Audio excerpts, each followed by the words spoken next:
자, 안녕하세요. 네, 오늘 그 14-2 쪽에 법인세 회계 여기 나가볼 건데, 요거를 제가 감정평가사 수험생들이 많이들 버린다는 얘기를 들었어가지고, 공개특강으로 해서 올릴까 하다가, 어, 제가 기출 분석을 한번 쭉 해봤는데, 별로 어렵지 않게 나오더라고요. 그래서 버리지 말라는 말을 먼저 좀 하고 싶고, 기출 문제 수준으로만, 어렵지 않은 수준으로만 제가 먼저 설명을 좀 드릴게요. 일단은, 사례를 먼저 좀 들어볼 건데, 자, 이런 얘기 좀 해볼게요. 들어봅시다. 과세소득이 15,000원 있어요.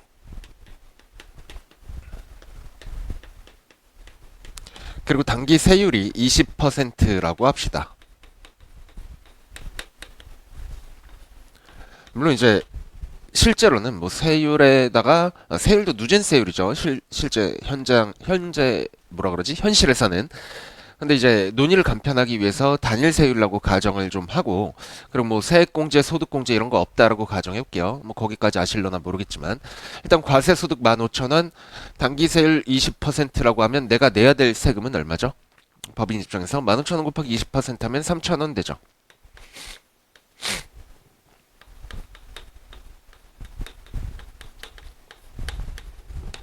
그죠? 사례 잘 적어 놓으시고 아니면 사진을 찍어 놓으시거나 해야 됩니다. 자, 근데 이런 얘기 좀 해볼게. 여기가 X년 말이에요. X년 소득에 대해서 과세소득을 계산한 결과 법인세 소득 금액이 15,000원이 나왔고, 거기에 당기세율 20% 곱해서 납부세액 3,000원이 계산되었다 라고 합시다. 그러면 X1년 말 기준으로 과세소득이 15,000원일 거라는 것은 예상이 가능하죠. 이미 사업활동이 끝났으니까. 그리고 나서 당기세율 20%고 납부세액 3,000원이면 얘는 언제까지 납부하냐면 X2년 3월 30일까지 납부합니다. 사업년도 종료일로부터 90일 이내. 3월 30일라고 할까? 그냥 논의를 편하게 하기 위해서 3월 31일까지 납부해야 된다라고 할게요. 납부 기일이 여기요. 그러면 회사가 회계 처리할 때 이 납부세액 3,000원은 뭐로 회계 처리하지? X1년 말 재무제표를 만들고 있는 과정이잖아. 이때 X2년 3월 31일까지 내야 되는 세금이니까 얘는 부채로 계상하죠. 현금으로 결제해야 할 의무가 있으니까. 그러면서 얘는 계약에 의한 게 아니니까 비금융 부채다라고 했었죠. 자, 그때 회계 처리 이렇게 하게 됩니다. 일단 대변에 당기 법인세 부채라는 계정 과목을 이용해요. 3,000원이죠. 자, 그리고 지금까지 우리 이런 거 이런 식의 회계 처리 왔을 거예요. 당기법인세 부채 3,000원 했으면 대응되는 계정이 법인세 비용 3,000원 이렇게 되는 거지.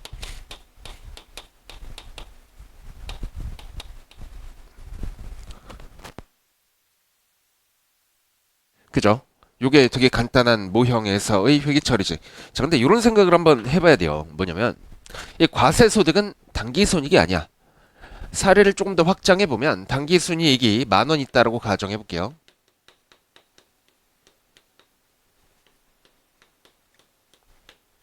그리고 여기서 우리 회계는 발생주의에 의해서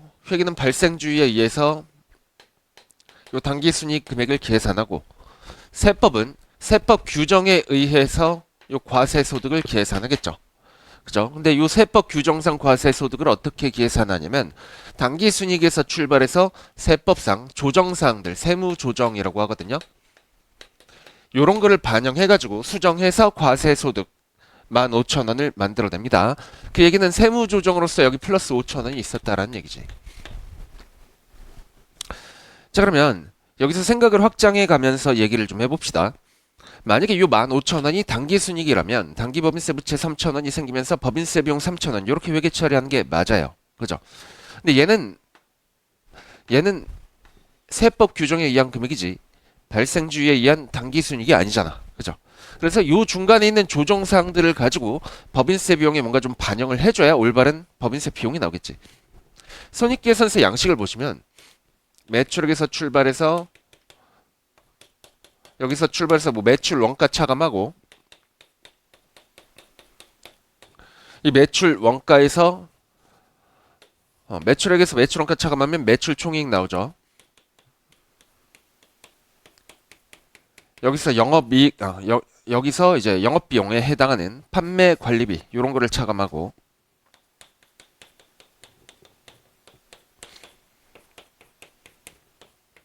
그러고 나면 이제 영업이익이 나오는데,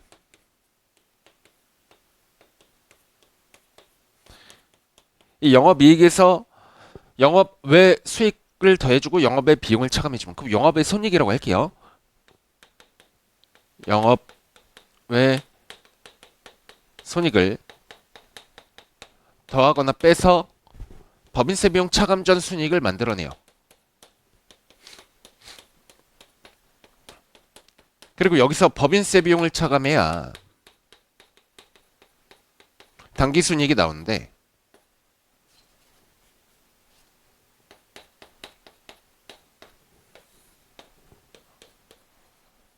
우리 지금까지 회계에서 계속 배웠던 결론은 뭐냐면,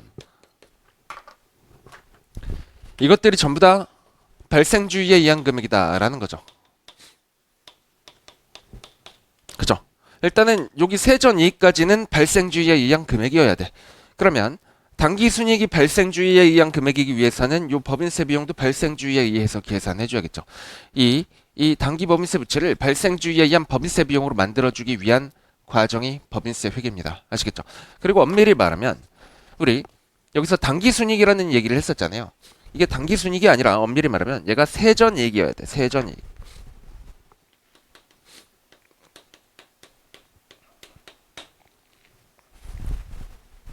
그래서 당기순이익에서 출발을 하게 되면 가장 먼저 세무조정으로 뭐가 나오냐면, 회사가 가결산으로 계산해 놓은 법인세 비용을 더해줘요. 그래서 세전이익으로 돌린 다음에, 왜냐면 세금을 비용 처리하기 전에, 세금을 송금 처리하기 전에 금액을 기준으로 세금을 매겨야 되니까. 그렇죠. 뭐 거기까지 생각하지 마시고, 어쨌든 세전이익에서 세무조정을 통해서 과세소득을 만들어낸 다음에 이 과세소득의 당기세율을 곱해서 납부세액을 만들어낸데, 지금 하고 싶은 말은 뭐냐면 이 납부세액은 X2년 3월 31일까지 내야 되는 거니까 당기법인세 부채, 부채는 맞아요. 유동부채지.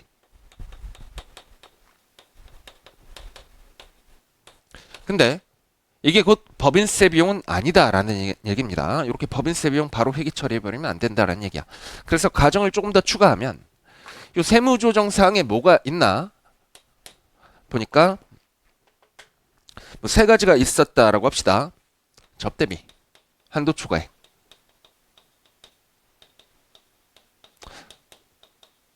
이 접대비라는 게 뭐예요? 접대비가 이제 뭐 이상한 데 가가지고 놀고 이런 게 접대비가 아니라, 기업 입장에서 고객과 만나려면 뭐 커피 한 잔이라도 대접하면서 이제 미팅을 해야 될 거 아니야. 그 커피값 아니면은 뭐 식사할 때 쓰는 그 만 얼마의 금액, 식사비도, 식사비 같은 것들, 이런 거 전부 다 접대비 계정으로 들어갑니다. 근데 요 표현이 조금 별로 좋지가 않죠, 보기가. 그래서 요 접대비를 세법에서 올해 용어를 변경했어요. 업무 추진비. 올해부터 변경됐습니다. 근데 요 접대비 또는 현재 기준된 명칭에 의한 업무 추진비 같은 경우에는 전부 다 비용으로 인정하는 게 아니라 세법에서 한도를 부여하고 있어. 매출액 기준으로 얼마의 한도를 부여하고, 그거를 초과해서 쓴 금액은 비용으로 인정을 안 해주겠다. 혹은 과세소득은 이제 입금에서 송금을 차감해서 계산하는데, 그때 입금은 수익, 송금은 비용이라고 생각하시면 됩니다. 세법상 수익, 비용이라고 생각하시면 되는데, 얘는 송금으로 인정을 안 해주겠다라는 거야. 한도를 부여해놓고 그거를 초과하는 금액은 송금으로 인정 안 해주겠다. 그럼 가산해주겠지. 세전이익의 한도 초과액만큼은 가산하는 조정을 해줘야 과세소득이 발생하잖아요. 그죠? 그 조정사항 금액이 얼마냐면 2,000원 있었다라고 합시다. 2,000원. 그리고 또 두 번째로서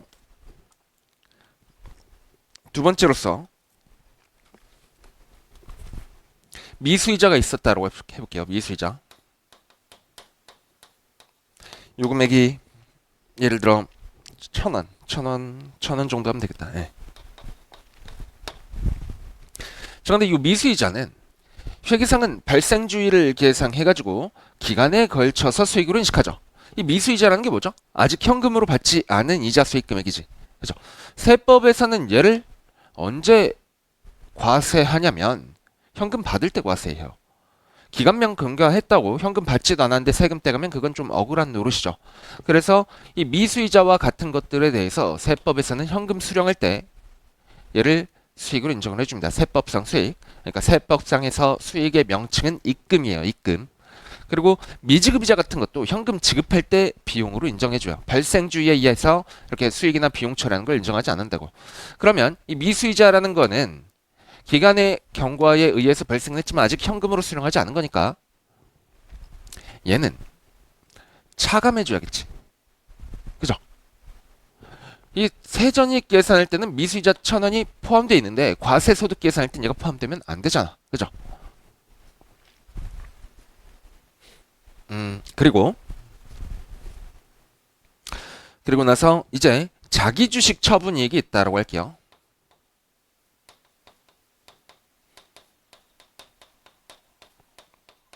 요게 4,000원 있다라고 합시다. 요 세 가지가 여러분 그 감정평가사 시험에서 나오는 거의 모든 세무조정이에요. 요 정도만 알면 돼. 아시겠죠? 자, 자기 주식 처분이익. 얘는 회계상은 이익이 아니죠. 자기 주식을 팔면서 예를 들어 1,000원에 취득했던 자기 주식을 5,000원에 팔았으면 이렇게 자기 주식 처분 이익이 생기는데 얘는 회계상 이익은 아니죠. 여기 포함 안 돼 있어요. 근데 세법에서는 얘를 수익으로 봅니다. 그러니까 입금으로 봐요. 입금. 세법상 수익과 비용을 세법상 용어에서는 입금과 손금이라고 합니다. 회계상에서는 수익과 비용이라고 하고. 자, 얘를 입금으로 보기 때문에 이 4,000원에 대해서도 세금을 과세해. 얼마만큼이냐면 요 당기세율 20% 곱한 800원만큼 세금을 과세해요. 자, 그럼 이런 조정 사항이 있다라고 할 때 얘네를 두 가지로 좀 나눌 수가 있어요. 뭐냐면 자, 요 미수이자 세무조정 같은 거 있죠.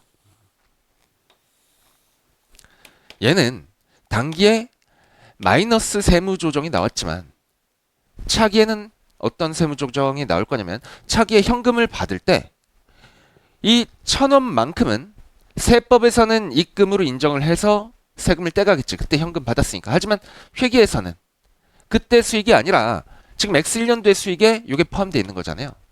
그래서 이 차이는 언제 없어지냐면 X2년도에 가서 현금 수령할 때 없어져. 결과적으로 X2년 가서 현금 수령하고 나면 그때까지 이 이자 수익과 관련해서 회계상 누적 이익과 세법상 누적 입금은 같은 금액이 되겠죠. 어차피 현금 받은 거는 동일하니까. 그죠? 이해되시죠? 다시 한번. 이 미수이자라는 것은 세법에서는 현금 수령할 때 세금을 떼가는데 회계에서는 얘에 대해서 발생주의로 이익을 계상하기 때문에 양쪽에 차이가 발생한다라는 얘기죠. X1년도 입장에서 이 미수이자는 이 세전이익 계산할 때 발생주의 이익 계산할 때 포함되어 있는데 근데 과세소득 계산할 때는 포함이 되면 안 되니까 차감 조정을 해주고 차감 조정해준 거는 나중에 거꾸로 플러스 1,000원으로 추인이 되는 거예요. 나중에 플러스 1,000원으로 없어져. 자, 올해 마이너스 1,000원 내년에 플러스 1,000원 해줘야 결과적으로 봤을 때 누적적으로 봤을 때 세법과 회계상의 그 차이 조정 내역을 누적적으로 봤을 때 더 이상 차이가 존재하지 않게 되는 거지. 걔를 제가 혹시나 헷갈리실까봐 연도를 구분해서 한번 보여드릴게요. X1년도, X2년도. 여기 예를 들어서 2,000원 현금 받기로 한 건데 6개월분 미수이자를 미리 인식한 거라고 합시다. 그러면 회계에서는 X1년도에 1,000원 수익, X2년도에 1,000원 수익 이렇게 이익을 인식하겠지. 이자 수익을. 세법에서는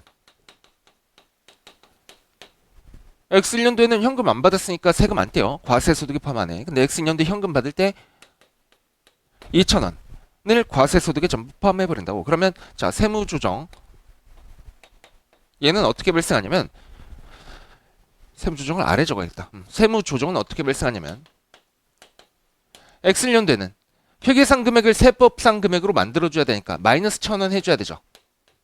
그게 요거야. X년도에는 1,000원짜리가 2,000원 돼야 되니까 플러스 1,000원 해줘야 되죠. 그러니까 결국 뭐냐면 이렇게 마이너스 1,000원 생겼던 거는 나중에 부호가의 반대 금액으로 반대 부호의 금액으로 결국 추인돼서 없어져 버린다고. 요 조정 사항만 놓고 보면 알겠죠?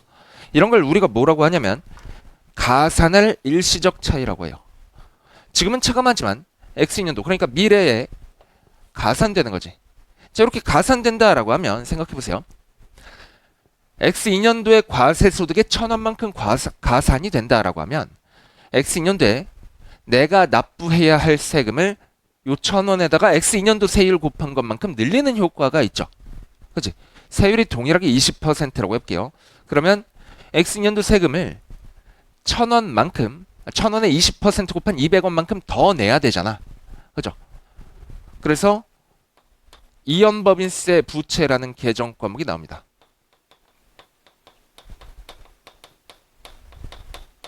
(200원) 요 200원이 뭐예요? 미래 가산될 금액 1,000원. 이 미래 가산될 금액 1,000원은 단기에 차감했기 때문에 생기는 거지. 요 단기에 차감한 차이, 그러니까 미래 가산할 차이에 대해서 미래 세율 곱한 200원만큼은 내가 미래에 200원만큼 추가로 법인세를 납부해야 될 것이다. 미래에 발생하는 세전이익 대비해서 200원만큼 법인세를 추가로 납부해야 할 것이다 라는 것을 의미하기 때문에 그게 부채죠. 하지만 단기 부채는 아니지. 그래서 이연법인세 부채라는 표현을 쓰는 거예요. 그리고 얘는 비유동 부채야.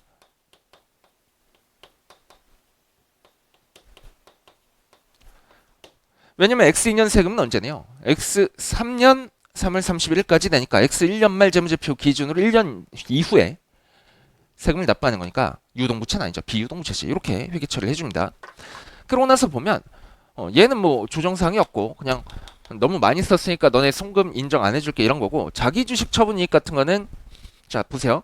얘는 회계상은 이익이 아니에요. 근데 세법에선 얘를 이익으로 봐. 그럼 보세요. 자, 단기순이익이 법인세를 발생시켰다면 걔는 법인세 비용이 부담하는 게, 그러니까 단기순이익이 법인세를 발생시켰다면 걔는 법인세 비용 처리하는 게 타당해요. 근데 자기주식 처분이익이나 기존에 우리 배웠던 재평가잉여금 같은 데서도 세금이 발생하기도 하거든. 그런 경우에는 거기서 발생하는 세금은 단기순이익이 부담하기보다는 재평가잉여금이나 아니면 요 자기주식 처분이익이 직접 부담하는 게 좀 더 타당하지. 그래서 요거에 대해서도 여기는 단기 세율 20% 곱한 800원만큼을 법인세 비용으로 처리하지 않고 자기주식 처분 이익으로 이렇게 회계 처리해 줍니다. 자기주식 처분 이익으로 과세소득이 4,000원만큼 증가했으면 요거로 인해 더 납부하게 되는 세금 800원만큼은 법인세 비용이 아니라 자기주식 처분 이익에서 직접 차감해라 라고 보는 거야. 자, 이렇게 회계 처리하고 나서 대차 차액이 2,400원 나오죠. 그걸 이제 법인세 비용이라고 봅니다. 법비라고만 적을게요. 공간이 모자라니까. 우리 요거를 계산하기 위한 게 법인세 회계예요. 올바른 법인세 비용을 계산하기 위한 게 법인세 회계입니다. 자, 이렇게 계산한 법인세 비용은 발생주의에 의한 금액이지. 왜 그래요? 애초에 수익과 비용의 정의가 뭐죠? 수익은 자본의 증가로서 주주와의 거래가 아닌 거. 비용은 자본의 감소로서 주주와의 거래가 아닌 거. 그죠? 그리고 자본의 증가 또는 감소란 그 자체가 변동해서 일어나는 게 아니라 자산이나 부채가 증감해서 일어나는 거지. 자, 자산이 증가, 부채가 증가. 자, 자산 아니죠. 이 부채가 증가하면서 단기 법인세 비용을 3,200원만큼 발생시킨 걸로 봤는데, 근데 그 중에서 자기 주식 처분이익이 직접 부담할 게 800원 있었으니까 법인세 비용은 얘는 2,400원이다 라는 거죠.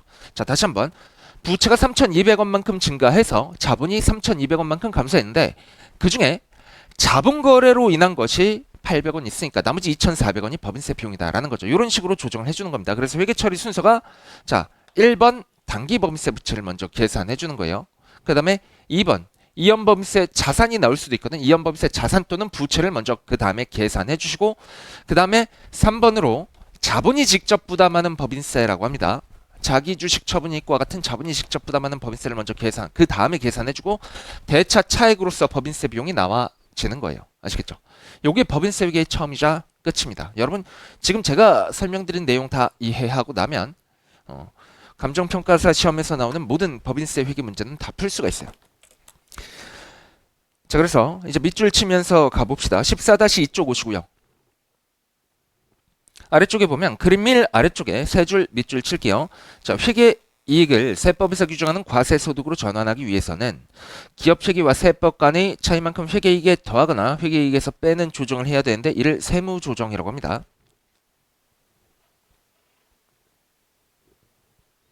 자, 14-3쪽 맨 위에 세 줄, 밑줄 칠게요. 여기 의미하기도 한다까지. 자, 단기법인세. 얘는 회계기간의 과세소득에 대해서 납부할 법인세액을 의미하지만 세무상 결손금이 있거나 회계기간 중에 이미 납부한 법인세가 많을 경우에는 환급을 받기도 하거든요. 그때 환급법인세를 의미하기도 해요. 그래서 환급받을 금액이다 라고 하면 단기법인세 부채가 아니라 단기법인세 자산이라는 계정 과목을 써서 회계 처리합니다. 이때 상대 계정은 역시 법인세 비용이에요. 혹은 법인세 수익이라고 해도 되고. 알겠죠? 자, 그래서 단기법인세 부채와 법인세 비용이 나오거나 아니면 단기법인세 자산과 법인세 수익 또는 법인세 비용을 대변 계정에 이렇게 써주는 회계 처리가 나오기도 한다라는 겁니다. 다른 조정사항이 없을 때 얘기야. 알겠죠? 자, 아래쪽에 오세요. 표 1로 갑시다. 14-3쪽 맨 아래 표 1. 여기서 손익의 범위 차이 여기 봅시다. 회계에서는 자기주식 처분이익을 자본잉여금으로 구분하는 반면 세법에서는 자기주식 처분이익을 과세소득에 포함합니다. 그래서 첫 번째 자기주식 처분이익에 대한 세무조정이 나오는 것이었고, 자, 그리고 회계에서 비용으로 인식한 접대비 중 세무상 한도를 초과하는 접대비는 과세소득에 가산해줘요. 한도 초과하면 비용으로 인정 안 하겠다라는 거죠. 자, 그래서 이 접대비 표현이 바뀌었거든요. 올해 세법 규정이 바뀌어서 기업 업무 추진비라고 적어둡시다. 기업 업무 추진비.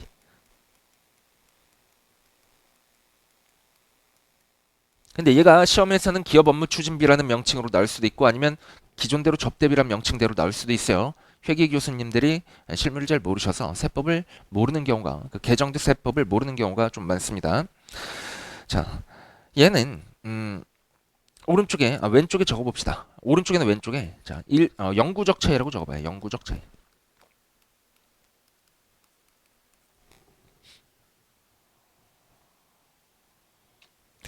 자, 회계에서 자기주식 처분이익을 자본잉여금으로 구분하는데 세법에서는 얘를 과세소득에 포함한다라고 하면 얘는 영구적인 차이야. 앞으로 차이가 없어지지 않아요. 얘도 마찬가지지. 접대비 한도 초과액은 영원히 비용으로 인정이 안 되는 겁니다. 반면에 그 아래쪽에 손익의 귀속 시기 차이 있죠. 얘는 일시적 차이라고 적어놔봐요. 일시적 차이.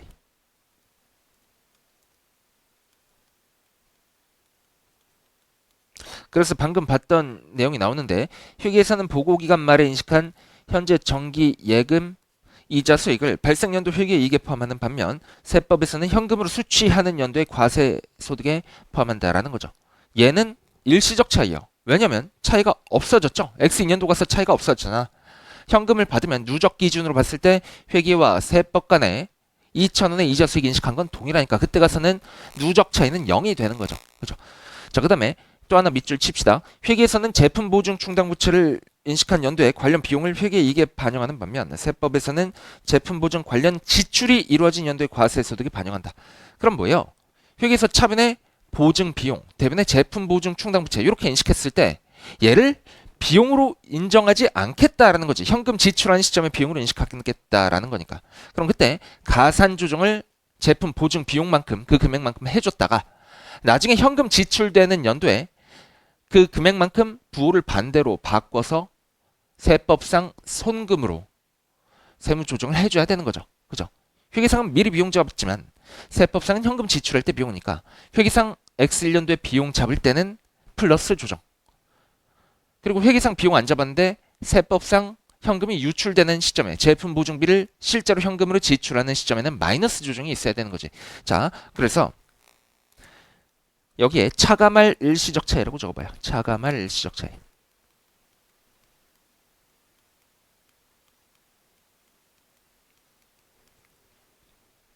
그리고 위에다가는 가산할 일시적 차이라고 적읍시다.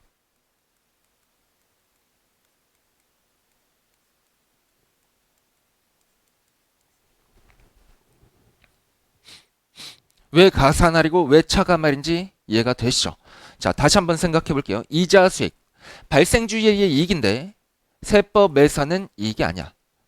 그래서 단계 차감합니다. 그럼 차이가 없어지기 위해서는 차기 이후에 가산해 줘야 되는 거지. 미래의 가산을. 앞에 미래라는 표현이 껴있는 거예요. 미래의 가산을 일시적 차이. 요거로 인해서 뭐가 생겼죠? 이연법인세 부채가 생겼습니다. 이연법인세 부채. 필기. 이연법인세 부채. 이버프라고 약자로 적으려고 그랬는데 여러분 처음이시니까.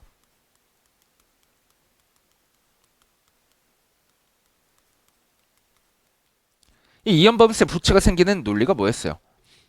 미래 과세소득의 가산하는 조정이 발생하니까 그만큼에다가 미래 세율 곱한 것만큼 내가 세금을 더 납부해야 된다는 거야. 그래서 이연법인세 부채가 생기죠. 얘는 그럼 뭐겠어? 이연법인세 자산이 생기겠죠. 이연법인세 자산이라고 필기합시다.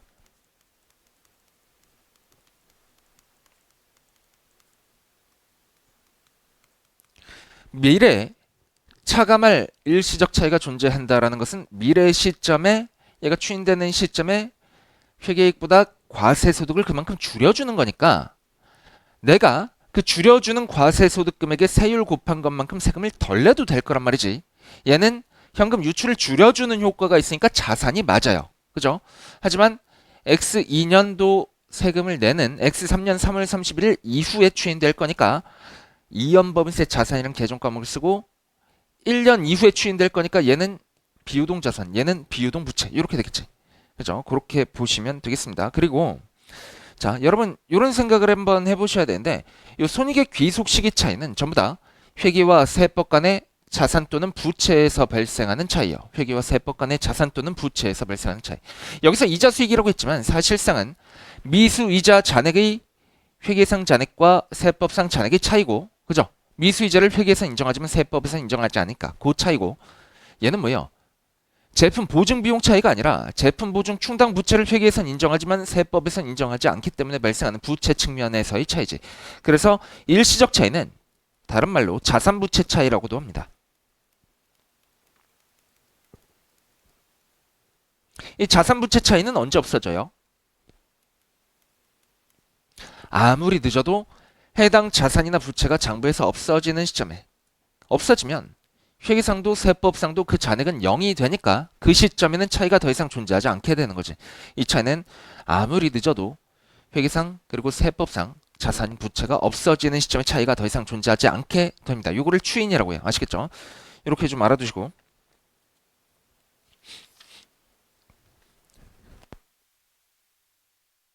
다음 페이지로 오셔가지고 두 번째 문단 있죠? 여기 좀 묶어 놓으세요.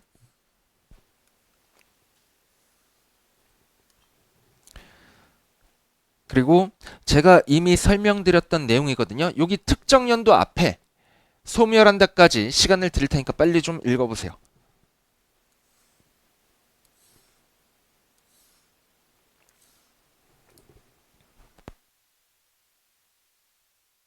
이미 다 했던 얘기죠. 자, 그 다음에 요 네 줄 밑줄 치고 넘어갑시다.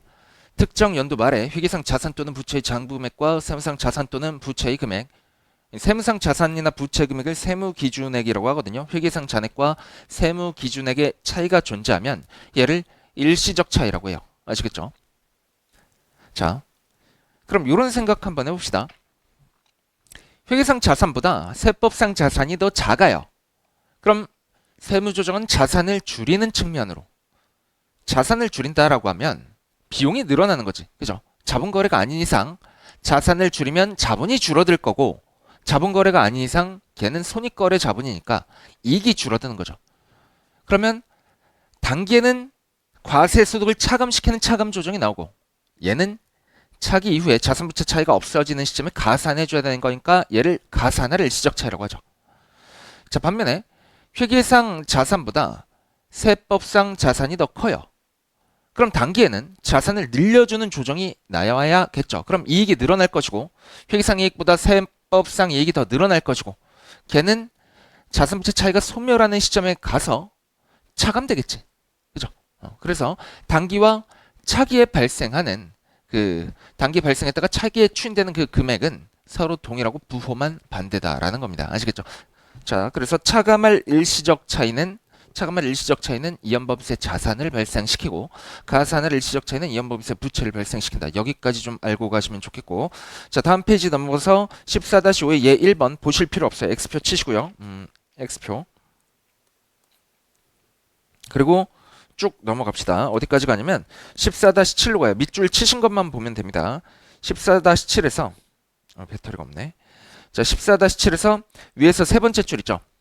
여기서 얘 1에서부터 차감할 일시적 차이라고 한다. 여기까지 묶어 놓으시고 전부 다 밑줄이요. 시간 드릴 테니까 지금 읽어보세요. 바로 지금.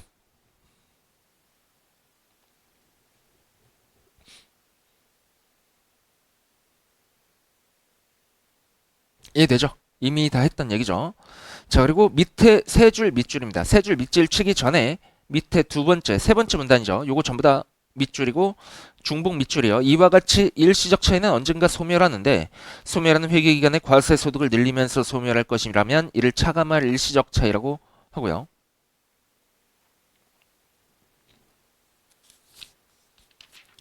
그리고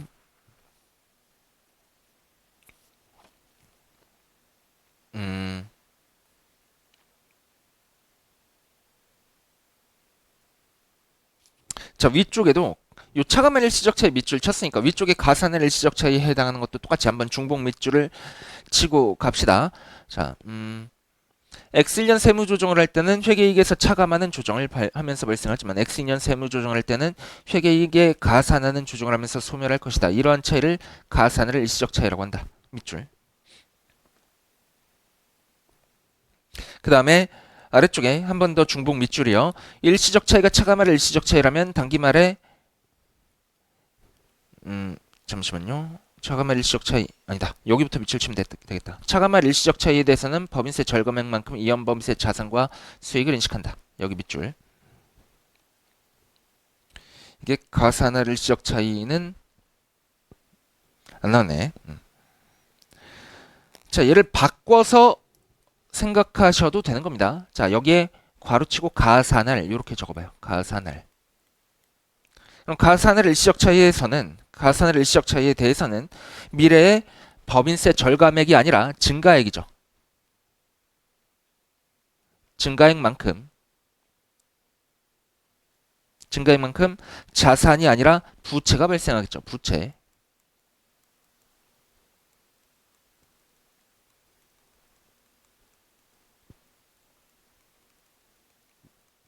얘와 비용이 발생한다라는 거죠. 법인세 비용.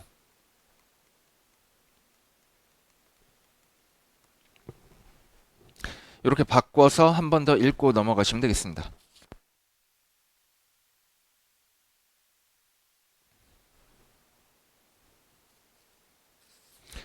자, 밑줄은 그 정도 치셨으면 됐고요. 제가 이제 감정평가사 시험 대비해서 설명드릴 대부분의 모든 내용들은 밑줄을 다 쳤고 뒤에 조금만 더 치면 되는데 일단은 그 다음 페이지 오셔서 얘 2번 얘를 풀어보면서 갑시다.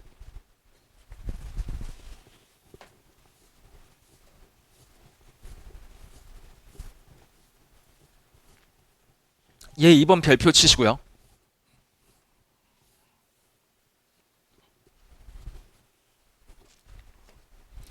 자, 얘 1의 자료를 이용하여 라고 돼 있죠. 그래서 얘 1번 자체를 풀 필요는 없지만 얘 2번을 풀기 위해서 얘 1번 자료를 한번 보긴 해야 됩니다. 자, 얘 1번 14-5쪽이죠. 가서 보시면 회계 이익이 X1년과 X2년에 모두 10,000원이에요. 자, X1년, X2년 회계 이익. 요게 세전이익 말하는 거예요, 보통. 요게 10,000원.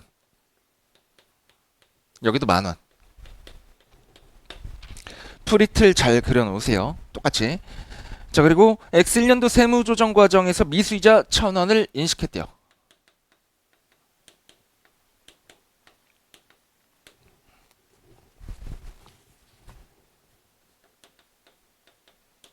세무조정을 이제 적어줄 건데 얘를 좀 구분을 해주셔야 돼요. 영구적 차이랑 일시적 차이로. 미수이자가 발생했다라는 것은 미수이자는 세법에서 인정하지 않죠. 현금 받을 때 세법상 수익이 되는 거니까. 그죠? 그러면 얘는 자산부채 차이잖아요. 자산부채 차이는 일시적 차이라고 했지. 자, 보세요. 그러면 세무조정 과정에서 미수이자 1,000원을 인식했는데 요게 나오면 일단 세법에서 인정 안 하니까 1,000원 차감해 주시는 거예요. 뒤에 뭐 친절하게 설명이 더 나오긴 하지만 그런 말이 없어도 당연히 이렇게 해주는 겁니다. 읽어보시면 세법에서는 이자를 현금으로 수취한 회계기간에 과세한데 그런 표현은 없어도 되는 거야.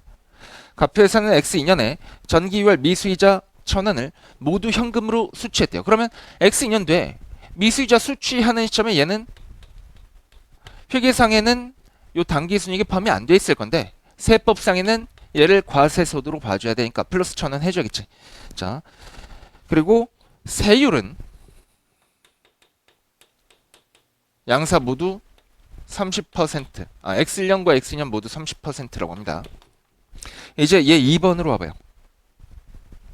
자, 얘 1의 자료에 기초해서 14-8쪽 얘 2번입니다. X1년 말고 X2년 말에 이연법인세를 인식하고 포괄 손익계산서를 작성하면 다음과 같다 라고 나와 있습니다. 요 프리트를 그대로 잘 적어놔야 돼요.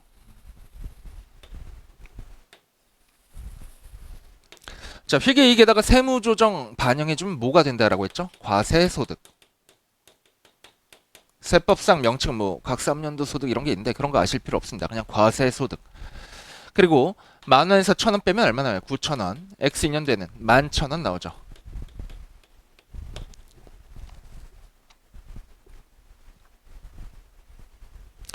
자, 그러면 이제 봅시다. 자, 과세소득의 세율 곱하면 당기세율 곱하면 그러면 납부세액이 나오죠. 납부세액. 혹은 이게 당기법인세 부채예요.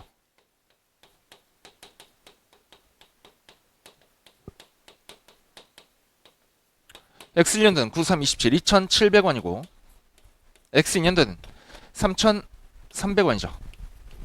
한 번에 계산하고 있습니다. 그러면 X1년도 말에 회계처리 먼저 해볼게요. X1년 말 법인세 관련된 회계처리. 일단 당기법인세 부채 2,700원 나왔지.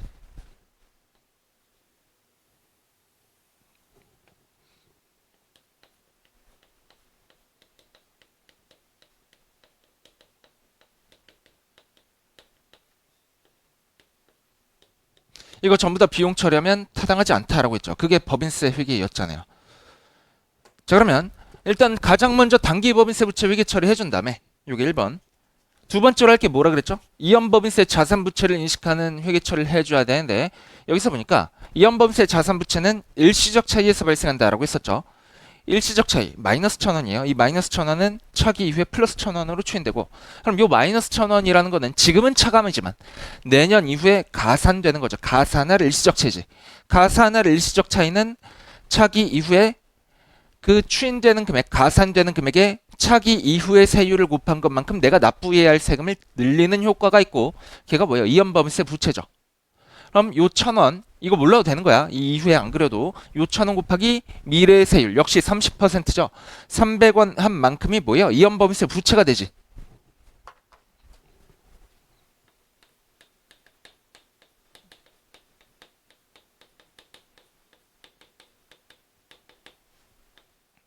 요게 이제 두 번째로 해야 될 회계 처리고 그 다음에 자본이 직접 부담하는 법인세가 있다라고 했었죠. 3번 자본이 직접 부담하는 법인세 무슨 자본 이렇게 하고 회계 처리를 해주려고 보니까 그런 사항 없어요. 없습니다. 그러면 마지막 4번으로 뭐가 나온다고요? 법인세 비용이 나온다고 한 거죠.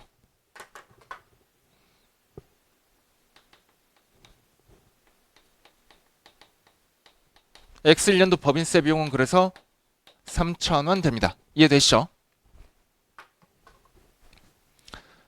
자, X2년 말에 법인세 회계 다시 한번 해볼게요. 자, X2년 말에는 과세소득이 11,000원에다가 X2년도 세율 곱해서 3,300원의 세금이 나왔습니다. 이거 당기법인세 부채지 X2년도 말 입장에서. 자, 당기법인세 부채 3,300원 먼저 회계 처리해 줍니다.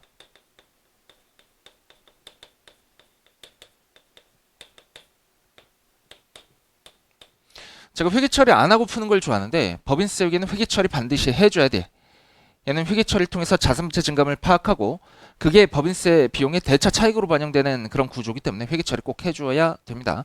당기법인세 부채 3,300원까지 하고 나서 이제 보시면 일시적 차이가 이게 조정상이 있긴 한데 이게 단기 발생한 거예요? 아니지.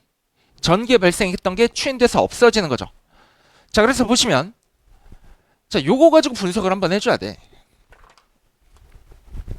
자, 가산할 일시적 차이가 X1년에 발생했으니까 얘는 미래세율 30% 곱한 것만큼 요거 곱한 것만큼 뭐예요? 이연법세 붙였지. 이법부라고 하면 적을게요. 그죠? X년도 말에 와서는 얘는 없어지는 거지 새로 생긴 게 아니에요. X 3년 이후에 추인될 가산할 또는 차감할 일시적 차이는 없는 거지. X 2년 말에는 이연법세 자산 부채가 없어요. 자, 그러면 이연법세 부채가 X 1년 말에 300원이었는데 X 2년 말에는 0원이 됐습니다. 잔액을 감소시켜줘야겠지. 그죠? 이연 법인세 부채 300원을 감소시킵니다.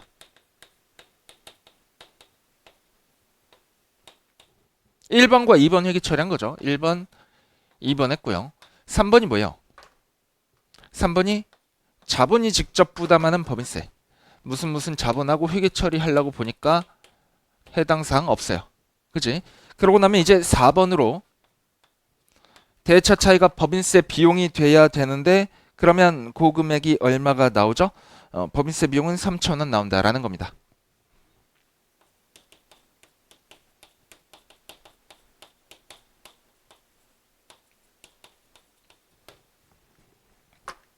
아시겠죠? 자, 2번 별표 쳐놓으시고 그리고 14-13쪽에 얘 3번을 풀 건데 조금씩 쉬면서 갈게요. 일단 여러분 이거 필기도 해야 되니까 쉬었다가 얘 3번과 4번 한꺼번에 풀어보겠습니다.